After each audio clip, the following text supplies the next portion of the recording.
Welcome to another episode of the Left Agora. My name is Akif, and you are about to hear from David Wagner, a member of parliament since 2023 with the Luxembourgish political party D-Link, that is, the Left. He is a founding member of the party and previously served as a member of parliament between 2015 and 2021. Since 2024, Wagner has also been a municipal councillor of the city of Luxembourg, a position he had previously held from 2011 to 2014, and again from 2017 to 2020. In this episode, we cover the evolution of D-Link over the past 2 decades, how the party compares with other left-wing parties in Luxembourg and across Europe, and its communication with fellow left-wing parties in Europe. We also discussed the European Union more broadly, as well as the current situation in Palestine. Along the way, we gain deeper understanding of D-Link from the perspective of an experienced politician, as well as valuable insights on Europe and beyond. And now, here is my conversation with David Wagner. As a person who works on European Radical Left Party family, I'm excited to speak with a D-Link politician, Mr. David Wagner. This is a great opportunity to learn more about your party and certainly valuable for both academic and non-academic observers. You are a founding member of the party, and since then, since 1999, the world has changed dramatically. How has the party evolved ideologically, or organizationally, and strategically while staying true to its core? Could you give us a general overview? Yes, thank you very much. It's a very good question because now, as we are speaking, my party is we are now making a strategic processes. So we ask ourselves a lot of questions, and we want also to make reforms, strategical reforms, and also organizational reforms. Yeah. So now we are really planning it, organizing the internal debates, because when we were founded, it's already 26 years ago. It's a long time, and the purpose of D-Link at the beginning was very simple. It was to have at least again um, a left voice in Luxembourg, because we had different organizations, but they were very small and very weak. There was the Communist Party, there were the New Left organization, which was much more Euro-communist, and there were also Trotskyist organizations. And so they decided together to find a common platform, because you can imagine that there were also ideological dissonances, but these different organizations said, okay, now we will only focus on the points where we can agree. And so we will be able also to have a parliamentary presence, and also to be present in or stronger outside of parliament. It was a little bit, you could a little bit compare this with in what happened in Portugal with the Bloc Esquerda, the left bloc, which was also kind of coalition from Trotsky's Maoists and classical and Euro-communists like this. So you can imagine it has positive aspects, but it has also negative aspects, because if you say we only try to have common ground, sometimes we won't discuss other strategical, we will avoid strategical discussions. But now we are witnessing radical changes. We need really we as D-Link, we don't only want to be testimonial organization. And that's also not what people want of us. So we have to be strong, to be a strong anti-capitalist organization, which gives also socialist perspectives. And that's now where we are thinking about. And it's also due because we have lots of new members coming, especially from the younger generation, the so-called Z generation, who and that is a quite much more anti-capitalist generation. Not generally, but there is again a movement historically, and so they integrate also D-Link, and this gives us a new push also. Yeah, you provided the example of Portugal, Yeah. left bloc. It's a radical left party, which is a permanent force in the parliament in Portugal. But there is also another political party in Portugal, Portuguese Communist Party. And in your case, there is yet another communist party in Luxembourg. Yeah. And speaking of this, what makes D-Link distinct from Luxembourg's other left-wing parties, the Communist Party, but you can, of course, also mention the Social Democratic or Green forces in Luxembourg as well. Well, I will try with the most easy part. It's the Green and the Socialists. Yeah. The Social Democratic Party in Luxembourg is quite the same as in the most Western European countries. So it's much more a social liberal party that still calls itself Socialist Party. Has sometimes now they are in opposition, so they try to be again a little bit more left because they are in opposition to our right-wing government. So it's rather easy, of course, to go against them. But they are probably not as right-wing as the German Social Democratic Party, the SPD, but they drifted in also towards this direction.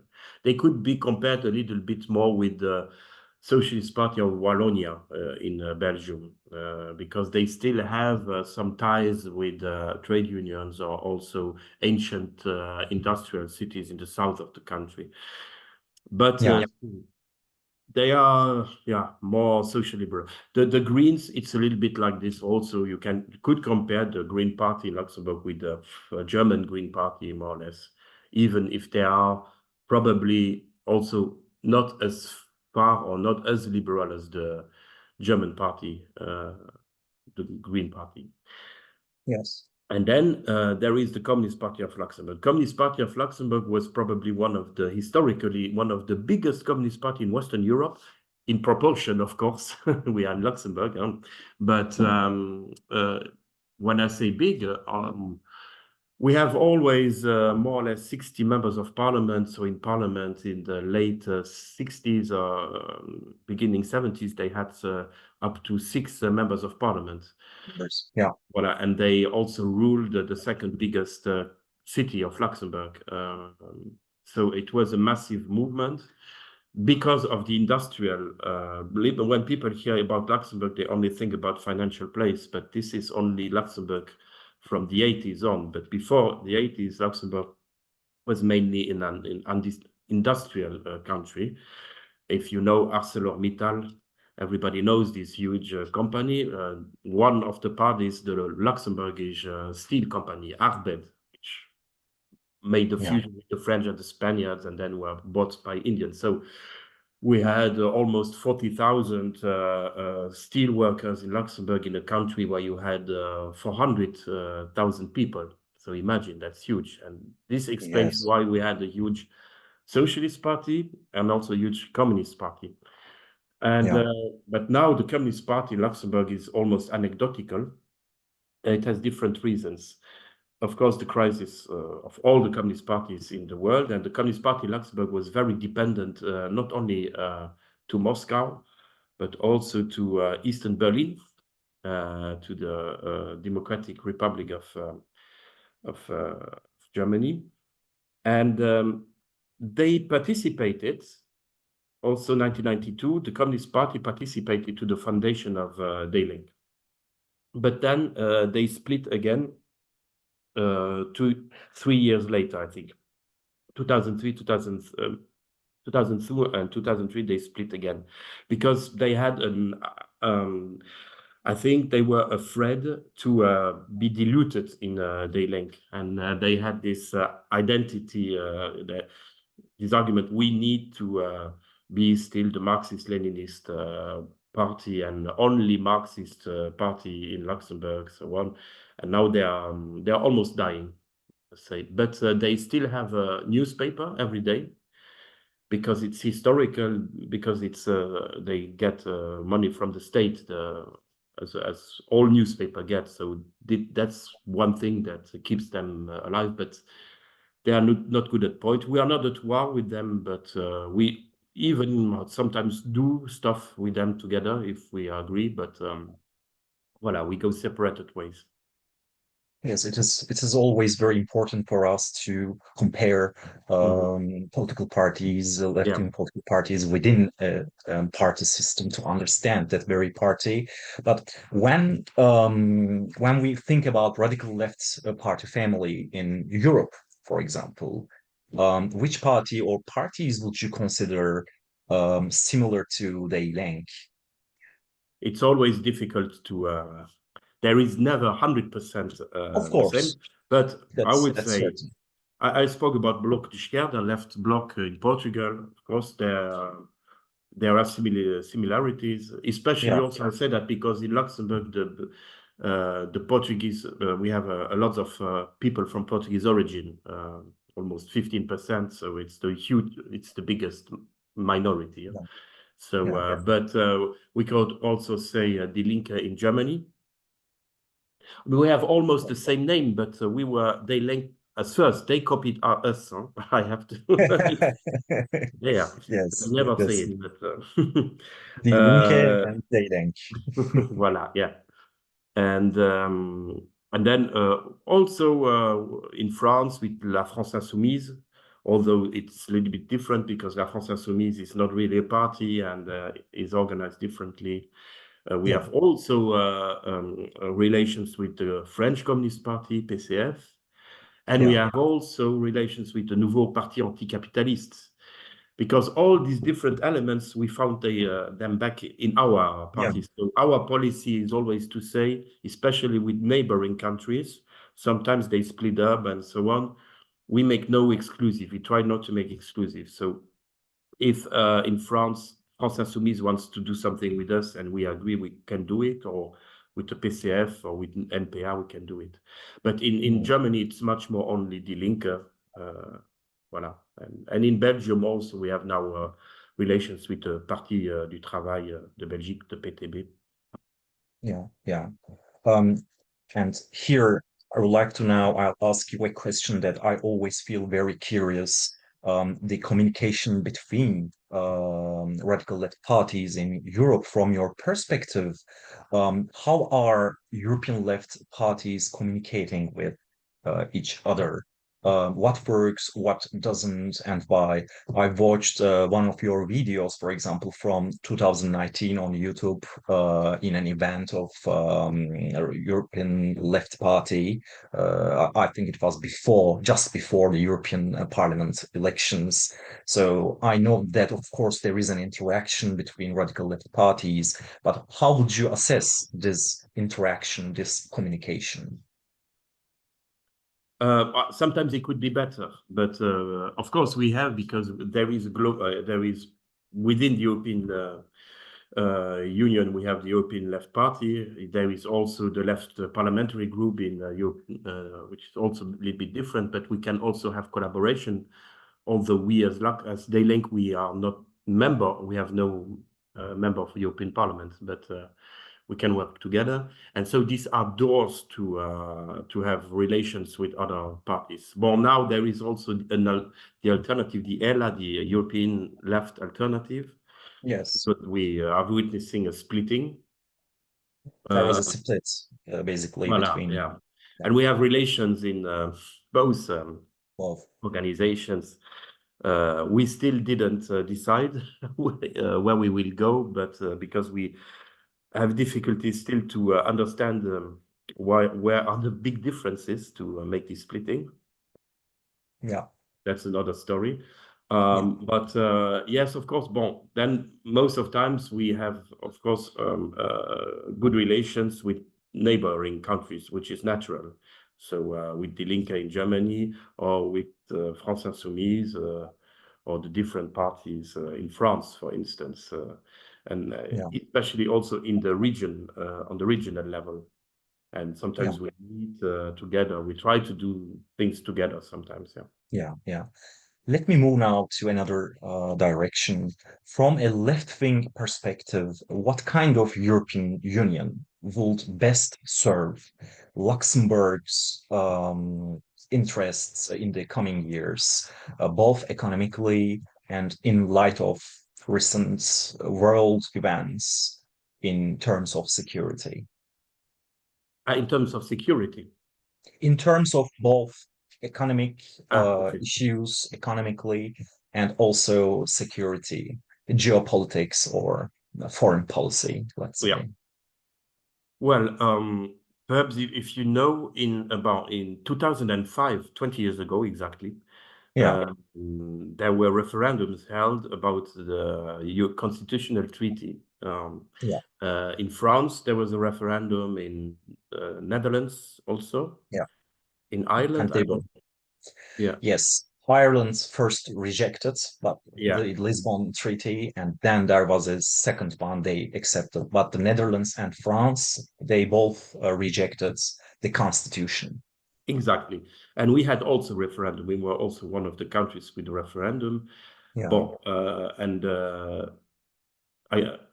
my party was very, very active in the referendum for rejecting the constitutional treaty because our analysis was that it was a neoliberal, and it's still true. I think it had a neoliberal orientation. So we are. I saw that on the English page of Wikipedia, we are described as a Eurosceptical party.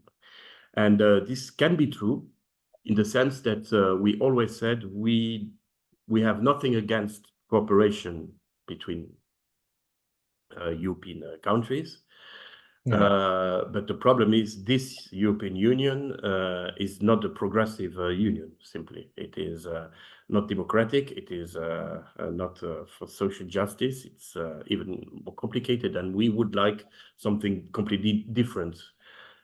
Some years ago, we always said we want a refoundation, we want to cancel the actual treaties, so which I don't know how you can do it because you need you need unanimity. But we never said we want Luxembourg to get out of the European Union, even not the left looks it, because in Luxembourg, strategically, it would be very, very difficult to explain it. You can do it in France, perhaps, but in a tiny country like Luxembourg, people would be anguished to be outside of such a construction. So this would And be probably. it's a founding member of the It's a European founding Economic member, yes, European and Union. and we are used to have to be in such cooperative blocks even before the Union, the European Union. So and we are a small country, so Yeah. it. But we are very, very critical of the European Union as it works. Yeah. Mr. Wagner, years ago, I studied on the concept of Euroscepticism. Actually, I studied on this concept for many years for the conceptualization of Euroscepticism. What does it mean? What does it really refer? What are the different types Yeah. of Euroscepticism? And actually, in my PhD research, I also worked on some case studies, some actually party cases. And once again, it was perhaps 6 years ago, I conducted some interviews with members of another radical left party in Southern Europe. And that party was widely recognized as a Eurosceptic party, But when I ask them whether they are a Eurosceptic party, their first reaction was, no, we are a pro-European party. Mhm. But they were, of course, very critical towards the neoliberal aspects of the European Union. They Mhm. were completely okay with the initial goals of European integration, peace in Europe. They were okay with that, but of course they were very critical towards the post-Maastricht process. Um, so that's actually a confusion among non-academic observers or sometimes media, because what is the meaning of Euroscepticism really, or anti-Europeanism? So as far as I understand, De Lang is a Eurosceptic party, following your words, but it's not anti-EU as it doesn't support an exit of Luxembourg Yeah. from the European Union, but it is critical towards Yeah. Mhm. aspects of Yeah. European Yeah. integration. Yeah. Perfect. Um, on the 3rd of September 2025, you submitted a parliamentary question to the foreign minister. I just watched on, sorry, I just read on your website a parliamentary question to the foreign minister on whether Luxembourg would mirror Belgium's approach concerning sanctions towards both Israel and Hamas. Mhm. In that context, how do you assess the current situation in Palestine, and what concrete actions should Luxembourg and the EU prioritize in the near term? Okay, yeah. Well, our analysis concerning Palestine is very clear. We are always said that Israel is a colonial state, and that Israel has to stop this colonialism, uh, free Gaza, of course, and also stop colonialism in the West Bank.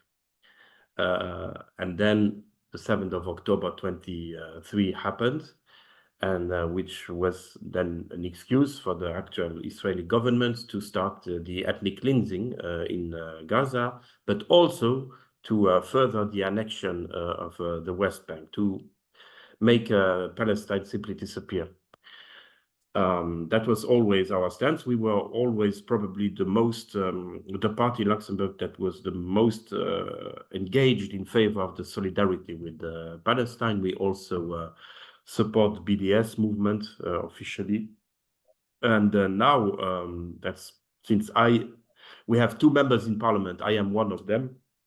So with my colleague, we have to share all the different committees, which is sometimes difficult. And I am responsible for the Foreign Affairs Committee also. And so one of my main activity now was also to take initiatives in favor of Palestine. But I am glad also that now the socialists and the Greens also, the Greens were a little bit more timid, more shy, but now they understand also that there is a big problem. But the socialists are also, we work together sometimes also, because it's better to work together on this topic. Luxembourg we have lots of discussions. Now, finally, Luxembourg also recognized Palestine as a state. You know that the first resolution in Parliament was from us. We took the initiative in the year 2014, and after long discussions, finally the motion that was passed in the Parliament called upon the Luxembourgish government to recognize the state of Palestine. So 11 years later, it is done. Okay, that's good.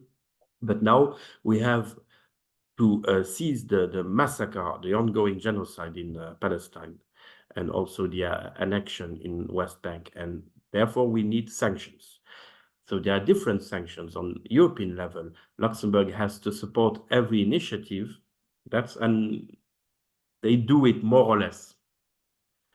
But you can also take, like Belgium, like Spain, unilateral sanctions where you don't need the approval of other countries. And now we are waiting. I am waiting for the answer of the foreign minister to see if he if Luxembourg is going to do more or less the same than Belgium.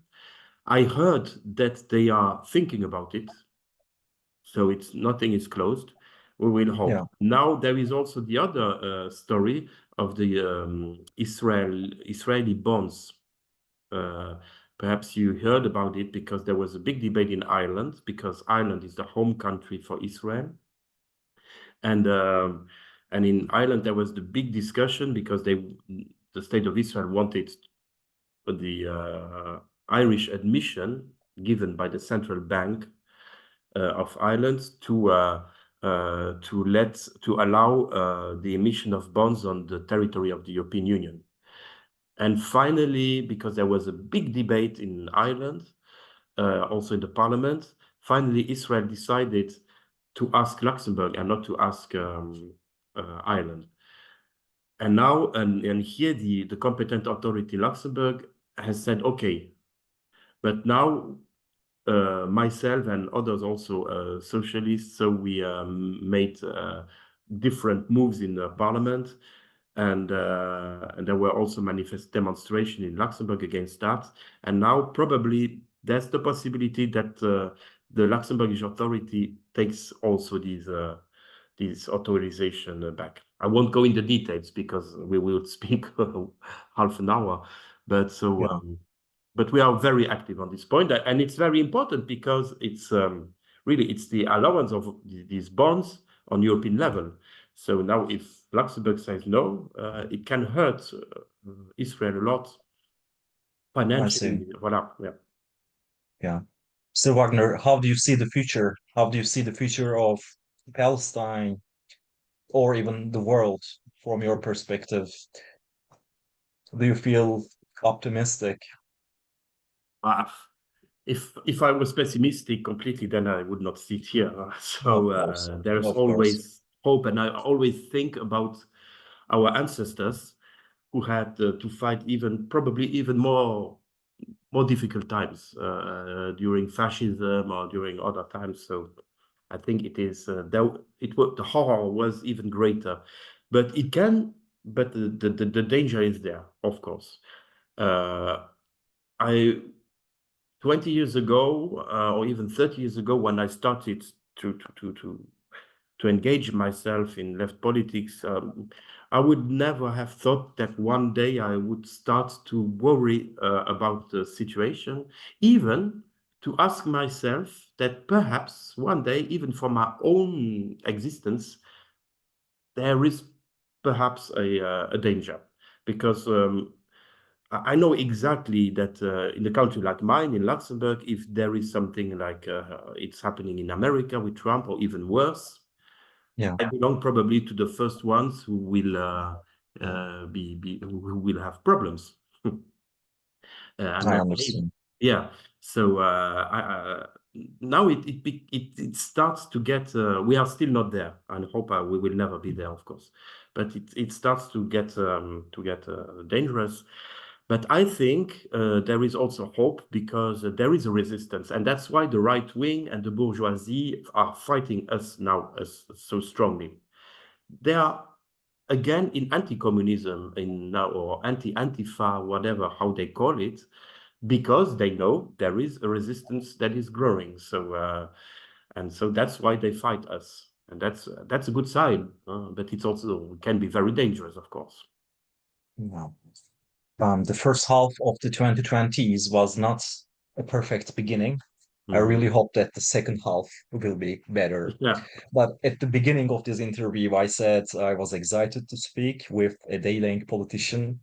And at the end of the interview now, I can just say that it is justified. It was just a very, very interesting one. Thank you very much for your all valuable insights. I really enjoyed it. Thank you very much, also. And I hope you will have lots of success with the other interviews. I already saw other interviews that you did on your YouTube channel. So keep Thank you. going. Thank you very much. Thank you. Thank you. It was a privilege to sit down with Mr. David Wagner. Thank you for the wisdom and experience you brought to this episode. For more interviews like this one, join me here at the Left Agora by subscribing to the channel. Until next time, let the Agora echo with new voices.